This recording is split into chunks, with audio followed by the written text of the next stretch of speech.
Alice's Adventures in Wonderland by Lewis Carroll. Chapter 3.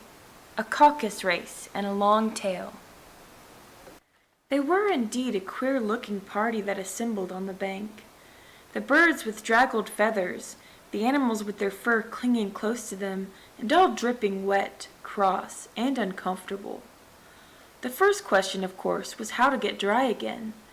They had a consultation about this, and after a few minutes it seemed quite natural to Alice to find herself talking familiarly with them, as if she had known them all her life.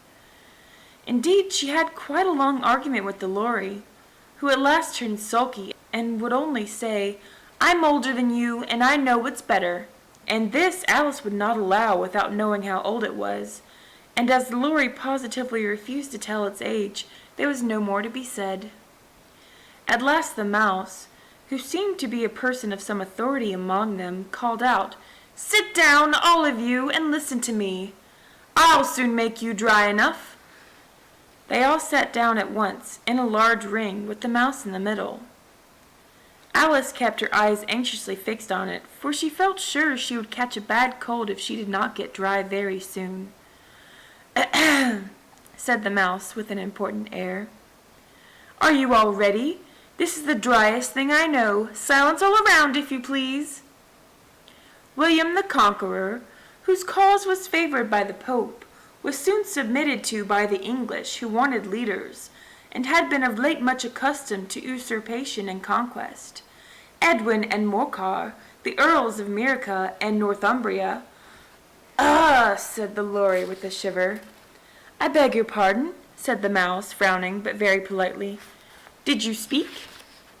"Not I," said the Lory hastily. "I thought you did," said the Mouse. "I proceed. Edwin and Morcar, the Earls of Mercia and Northumbria, declared for him, and even Stigand, the Patriarch Archbishop of Canterbury, found it advisable." "Found what?" said the Duck. "Found it," the Mouse replied rather crossly. "Of course you know what it means." "I know what it means well enough. When I find a thing," said the Duck, "it's generally a frog or a worm. The question is, what did the Archbishop find?" The Mouse did not notice this question, but hurriedly went on. "Found it advisable to go with Edgar Atheling to meet William and offer him the crown. William's conduct at first was moderate, but the insolence of his Normans—" "How are you getting on now, dear?" it continued, turning to Alice as it spoke. "As wet as ever," said Alice in a melancholy tone. "It doesn't seem to dry me at all." "In that case," said the Dodo solemnly, rising to its feet, "I move that the meeting adjourn to immediate adoption of more energetic remedies." "Speak English," said the Eaglet. "I don't know the meaning of half those words, and what's more, I don't believe you do either." And the Eaglet bent down its head to hide a smile. Some of the other birds tittered audibly. "What I was going to say," said the Dodo in an offended tone, "was that the best thing to get us dry would be a caucus race."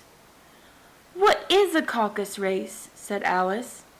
Not that she much wanted to know, but the Dodo had paused as if it thought that somebody ought to speak, and no one else seemed inclined to say anything. "Why," said the Dodo, "the best way to explain it is to do it. And as you might like to try the thing yourself some wintry day, I will tell you how the Dodo managed it. First it marked out a race course in a sort of circle. The exact shape doesn't matter, it said. And then all the party were placed along the course, here and there. There was no 1, 2, 3 and away, but they began running when they liked, and left off when they liked, so that it was not easy to know when the race was over.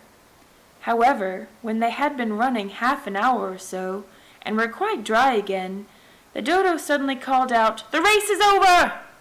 And they all crowded round it, panting, and asking, 'But who won?'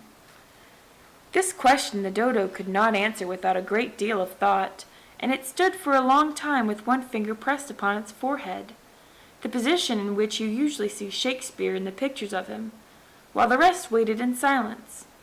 At last the Dodo said, Everybody has one, and all must have prizes." "But who is to give the prizes?" quite a chorus of voices asked.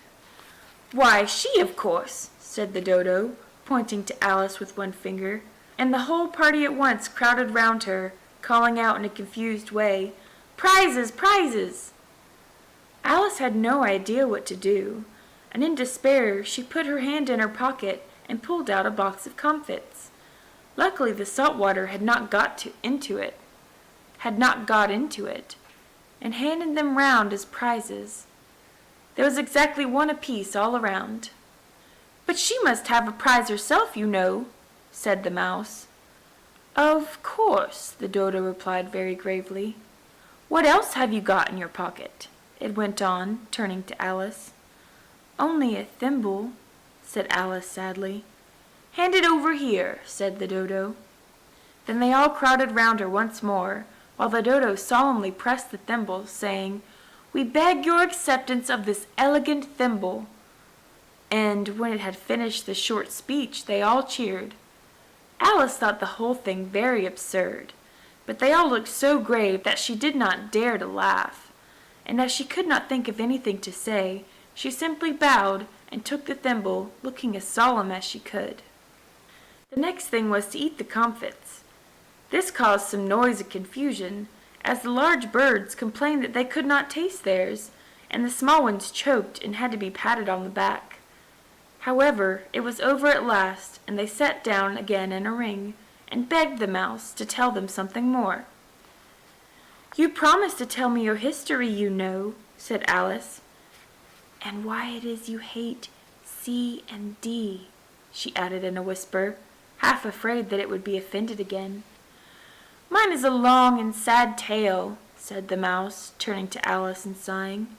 "It is a long tale, certainly," said Alice, looking down with wonder at the Mouse's tail. "But why do you call it sad?"